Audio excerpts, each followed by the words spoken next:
Hey guys, Emilio Espinoza with Espinoza and Associates here on another segment of Market Sense for the month of February 2023.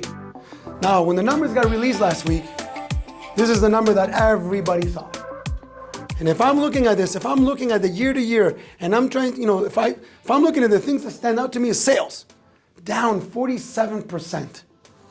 New listings down 40.9%.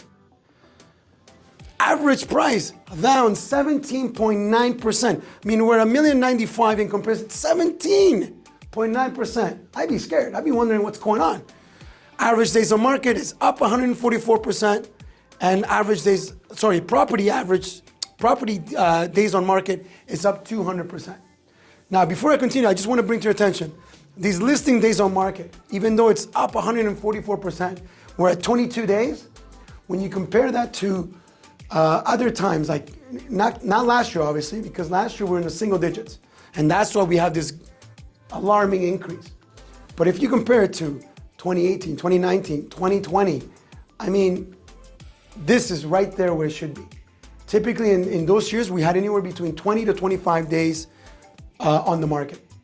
For the exception, obviously, between 2021 and 2022, those were anomaly years where you saw very low days on market for properties. Moving on. Scary, isn't it? But here's the thing. When we look at the month-to-month trends between January and February, what we see is that sales were actually up 54.29% for the GTA. New listings up 8.83% month over month. Active listings up 3.70% month over month. Up. Positive numbers, not negative numbers.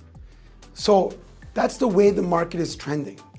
Average price, guys, up 5.48% from the month before. So the month before we were at $1,038,000 and change for the average price. Today, we're at $1,095,617 according to the numbers. So that's what the average price is. So that's up 5.48%. Listing days on market, which I already spoke about, we're at 22 days, which is down from the month before 24.14%. And the property days on market is also down roughly about 20%, which is at 19.51%. Again, it's how you interpret the numbers. Be careful. A lot of what I'm seeing is a lot of headlines are clickbaiting you. A lot of headlines are making it sound like real estate Armageddon. It's not. So the year to year, yes, it's scary, but be careful because a lot of these numbers could be very misleading and make you make a decision that's emotionally based rather than an informed decision for yourself. Looking at micro markets, another thing I want to bring to your attention, if we look at Burlington on the month over month average price, there's an increase of 11.88%. Milton stayed relatively the same month over month, but an interesting figure is that sales were up 96.88% from the month before. They doubled from January into February. Oakville is up 13.28%.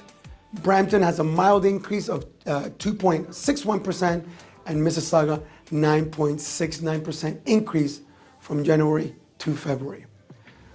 When we look at these micro numbers, we can, it almost tells us that it appears that consumer confidence is on the uptrend. It appears perhaps that we've bottomed out. So it'll be interesting to see how the next couple of months those numbers behave, if they stay stagnant, if they go up or if they go down. Seeing a trend of 2 to 3 months will allow us to pretty much gauge where the numbers are going to be going, if we have an upward trend or flat line. So we'll obviously be bringing these numbers to you to make sure that we're giving you up-to-date information so that you're making the best decision for yourself and your family. If you're a seller, make sure you contact us today. Let's sit down. Let us put together a marketing plan. Let us put together an action plan, show you what our team's going to do, by having professional photos, by preparing your home, having a social media plan and marketing plan, how this is going to bolster the exposure your property gets, and the time that it takes to sell, and most importantly, the amount of money that we put in your pocket. If you're a buyer, please call us. Let's sit down. Let's see where the market is at, making sure that you're not overpaying for a property today, because you shouldn't.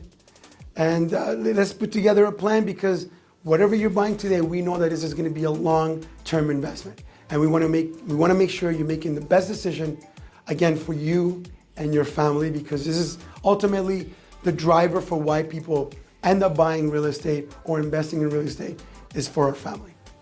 I hope you enjoyed this month's segment. Make sure you share, like, and subscribe so that you get up-to-date information on what's happening in the market.